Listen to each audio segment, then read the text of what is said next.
Have you ever experienced that nagging feeling like you're falling behind in life? Are you questioning whether the life you've been aspiring to create is slipping away, or perhaps that it's too late? If these thoughts resonate with you, I invite you to stay tuned, because in this video, I'm going to share a message with you about how everything is right on time.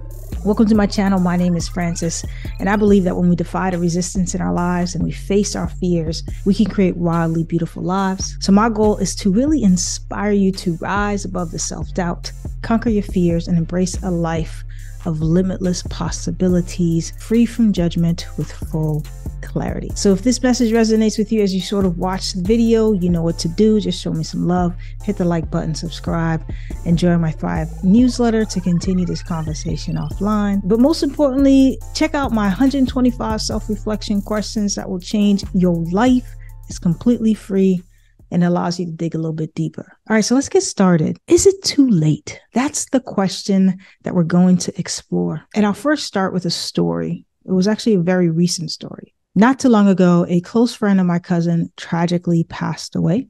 During the funeral service at the church, his wife shared a beautiful voice note with all of us. She explained that she had been encouraging him, my cousin's friend, for some time to just pray together more often as a couple, to strengthen their connection with God. While he did attend church and actually grew up in certain aspects of the church, his relationship with God was vastly different than his wife. Just a few days later, still in that same hospital where he shared that same voice note, he passed away. But in that voice note, he recited a prayer. And in those words, he seemed to be embracing something larger than himself in a very different way than he had before. And when she finished playing the voice note, my cousin turned to me and just sadly said, it was too late. It was the idea that it's towards the end of something that we finally realize that change is possible, that letting go is possible, that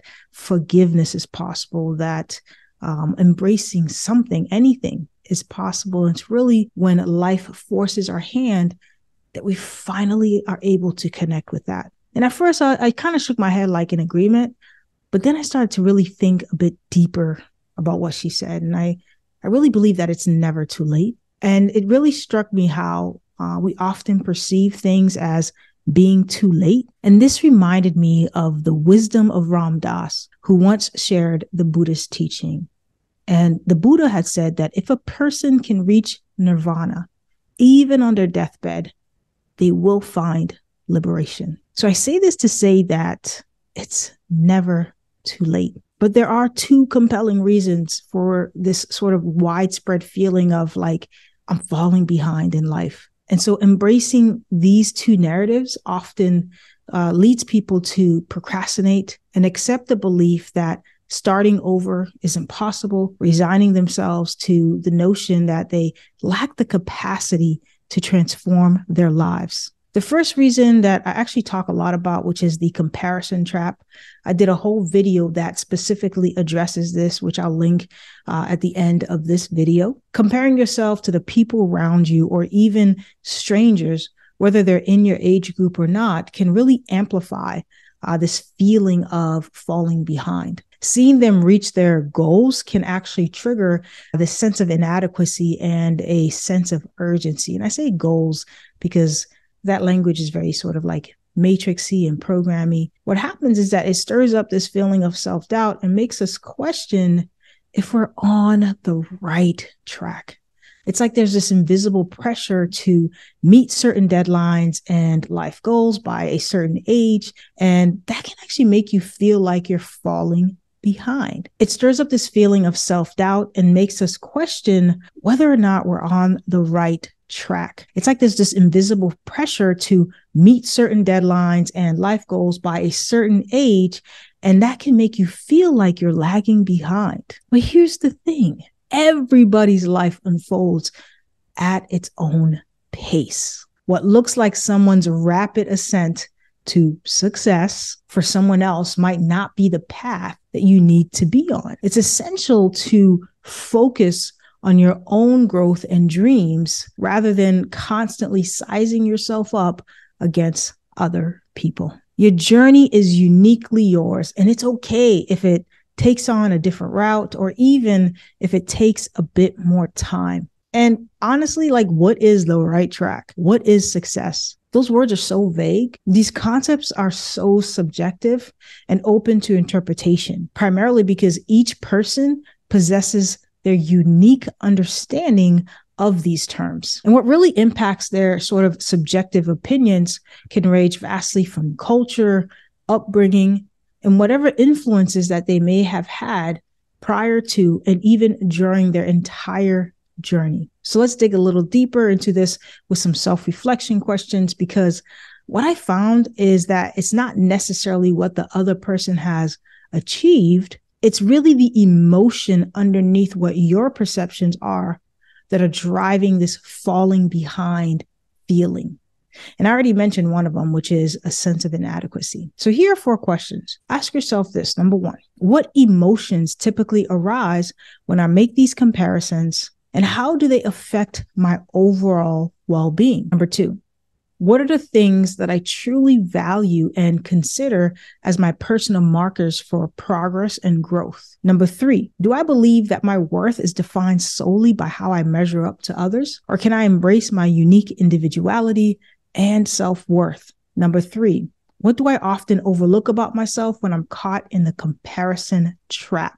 This is a very important thing, because we tend to dismiss or undermine our own personal strengths because we're so caught up in someone else's life and we just don't even see the beauty that is inside of us. I really hope that these questions are helpful in dismantling this narrative that is keeping you stuck and making you believe that you are falling behind. And here's the second reason that I often see and I've experienced myself. It's that societal expectations. Listen, you have been programmed to believe that life has these linear benchmarks, right? That must be achieved in order to deem yourself worthy. And if you don't meet these predetermined timelines, well, then your life just isn't good enough. And so this predetermined path to success includes like milestones like graduating, finding a stable job, getting married, having children, buying a house with a white picket fence. And although there's nothing wrong with that, if that is what you actually desire, often these rites of passage and or milestones are seen as markers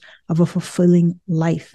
And for some of you, that might not be it. And so if you deviate from this path, some of you might actually feel so overwhelmed by the feelings of inadequacy. Then here comes your friends and your family pressuring you, often unintentionally, right? By asking you questions like, hey, when are you getting married? And why don't you have a house yet? This pressure can really make you feel like, hey, am I falling behind? Am I missing something here? Then, of course, you have mass media, the advertising and pop culture, all of which perpetuate images of ideal lives, showcasing people they've just made it, right? And so these portrayals create this subconscious belief that this is the norm and everyone should aspire to do the same. But if you're watching this video, then I know that you are a black sheep just like me. I did a whole live about what it means to be a black sheep. You can actually watch it up here somewhere. You are not falling behind, because you know why?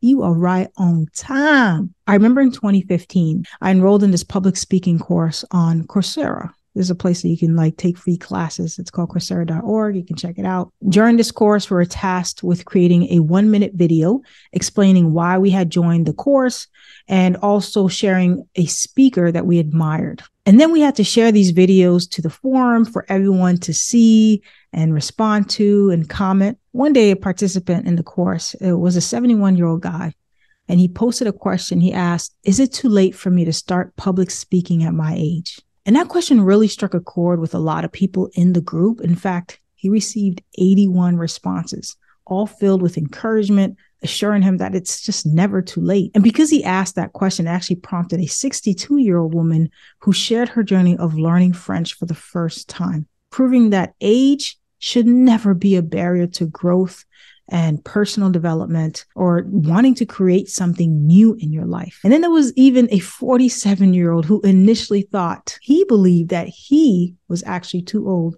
to join the course at 47. What I love about this story is that it beautifully illustrates that it doesn't matter where you are on this journey called life. Whatever you decide, it is never too late. I mean, I became an empty nester at 35. I changed careers at least 3 times. This was all in my late 30s, mid to late 30s, early 40s, where I just started shifting things in my life. I could have said, it's too late for me to do that. And when you start thinking about that, what is the alternative, right?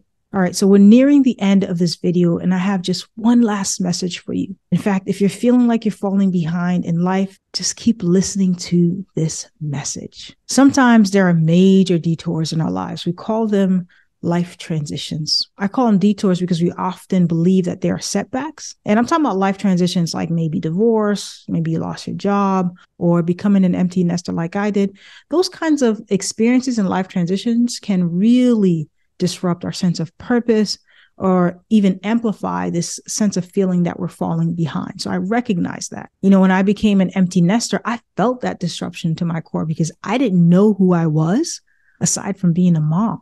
So I was left to sort of navigate this new identity. In fact, I was left to redefine what it meant to be in sort of this new identity in the environment that I was currently in, and also a different environment when I began to sort of shift the things in my life. So I totally get sort of like these big life transitions, how it could sort of disrupt this sense of purpose and have you questioning whether or not that you're falling behind. But what I found is that these detours, they're placed in your life for valuable reasons. I actually call them initiations. These initiations, these detours, they offer opportunities for growth, resilience, and the redefinition of one's sense of purpose. Just like I told you earlier about my transition into empty nester. Whatever I thought was my purpose actually wasn't. And I was challenged again to redefine it under new circumstances. So detours, they're not good or bad. Everything relies on how we choose to respond to those shifts. And so how we navigate and make the most of these detours in our lives ultimately depends on our resilience, of course, our adaptability and flexibility, and our willingness to embrace change and uncertainty. You always hear me say the divine is right on time, always on time. And what I mean by this is that there is a higher power or a spiritual force that truly orchestrates events and circumstances in our lives in a way that aligns with a greater plan. And we might not understand what that plan is. That's okay.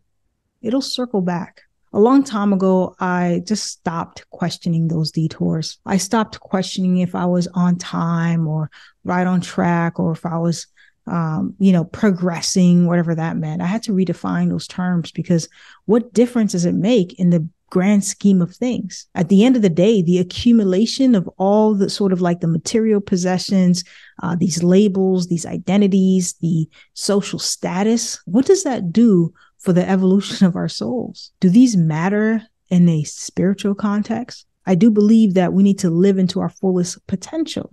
But when we cling to sort of these attachments and these ideals, that creates a lot of suffering in our lives. So we're really tasked to create some room between us and whatever is around us. Everything happens to us at the perfect moment, even if it doesn't seem that way to us at the time. It's really a way of expressing trust and faith in the timing of life's unfolding, suggesting that there's a greater order or wisdom at work, and that even when things may seem delayed or challenging, they are unfolding as they're supposed to, according to what is needed for our personal growth and the greater good of our lives. When we feel that we're falling behind, we're encouraged to adopt patience. We're encouraged to embrace acceptance. And we're ultimately encouraged to surrender to the flow of life, trusting that the universe or the divine has a plan and that everything will ultimately fall into place when it is meant to do so. So I encourage you to pull from that source of comfort when life feels a bit uncertain, when life feels like it's slowing down, or that it feels like you're stuck or stagnant. So if this feels like you, here are 2 questions that you can ask yourself just to dig a little bit deeper. And this one's really important, so listen closely. Can I recall a situation where I resisted a detour or delay in my life only to later realize it was for the best? I sure can.